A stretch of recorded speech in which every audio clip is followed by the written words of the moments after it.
میرے نبی رحمت علیہ السلام کے بڑے محبوب تھے حضرت امیر حمزہ، پر اپنی باتوں کے کھرے، وعدوں کے پکے، سٹینڈ لینے کا مزاج رکھنے والے حضرت امیر حمزہ فرماتے ہیں ابھی کلمہ نہیں پڑھتے تھے، کہتے ہیں میں شکار کے لیے گیا تھا، واپس آیا تو واقعہ یہ ہوا کہ نبی کریم علیہ السلام نہ کوہ صفا کی پہاڑی کی طرف جا رہے تھے تو رستے میں ابو جہل آ گیا، اس نے حضور کو نہ برا بھلا کہا۔ میرے نبی کریم علیہ السلام نے نا آج اس کے جواب میں خاموشی اختیار کی۔ خاموشی بہت بڑا طوفان ہوتی ہے، چپ رہنا بہت بڑا طوفان ہوتا ہے۔ حضور خاموش ہو گئے، مکمل کوئی بات نہیں، حضور دیر تک خاموش رہے۔ نبی کریم علیہ السلام جب خاموش رہے تو سر پٹایا اور اس کے ہاتھ میں ڈنڈا تھا، حضور کے سر اقدس پر دے مارا۔ حضور کچھ نہیں بولے، خاموش رہے، سر پہ ہاتھ رکھا، گھر تشریف لے گئے۔ وہ لونڈی دیکھ رہی تھی، نبی کریم علیہ السلام تشریف لائے حضرت ختیجہ کے گھر۔ اتنی دیر میں حضرت امیر حمزہ آئے تو اس لونڈی نے نا جناب امیر حمزہ کو مخاطب کیا، چونکہ اس نے حضور کو بھی دودھ پلایا تھا اور جناب امیر حمزہ کو بھی، برابر کی محبت تھی، رضائی والدہ تھی۔ حضرت امیر حمزہ کو دیکھ کے کہنے لگی امیر حمزہ کہاں سے آ رہے ہو؟ کہا شکار کھیل کے آ رہا ہوں۔ فرمایا کیا فائدہ تیری بہادری کا، کیا مطلب ہے تیرے اس سارے کارنامے کا، کہا ہوا کیا؟ وہ لونڈی کہنے لگی کہ آج میرے سامنے ابو جال نے ڈنڈوں سے اتنا مارا ہے کہ حضور کے سر اقدس سے خون نکل آیا ہے، خون نکل آیا ہے۔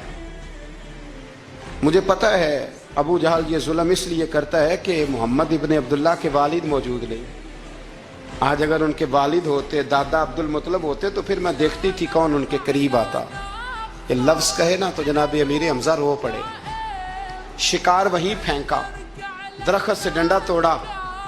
ابو جال بیٹھا تھا حرم مکہ میں، کفار کے درمیان ٹولیاں بنا کے وہاں گئے اور زور سے ڈنڈا اس کے سر پہ مارا، اور ڈنڈا مار کے کہنے لگے تجھے شرم نہیں آتی؟ میرے بھتیجے کو لاوارث سمجھتے ہو؟ جرت ہے تو ذرا آنکھ اٹھا کے ایک دفعہ دیکھو، میں تمہاری آنکھ نہ نکال دوں۔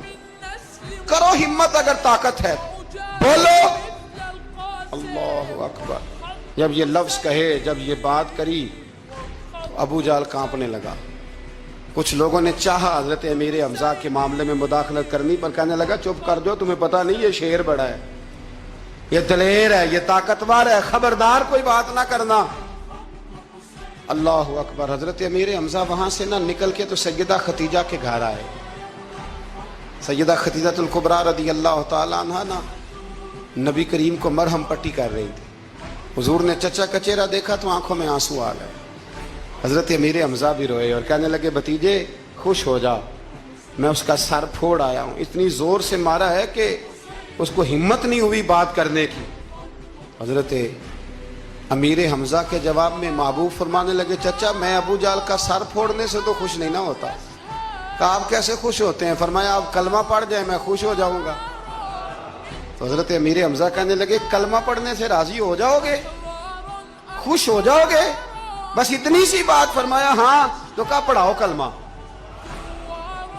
پڑھاؤ کلمہ۔ حضرت محبوب کریم نے کلمہ پڑھایا اور جناب امیر حمزہ اسی وقت مسلمان ہو گئے۔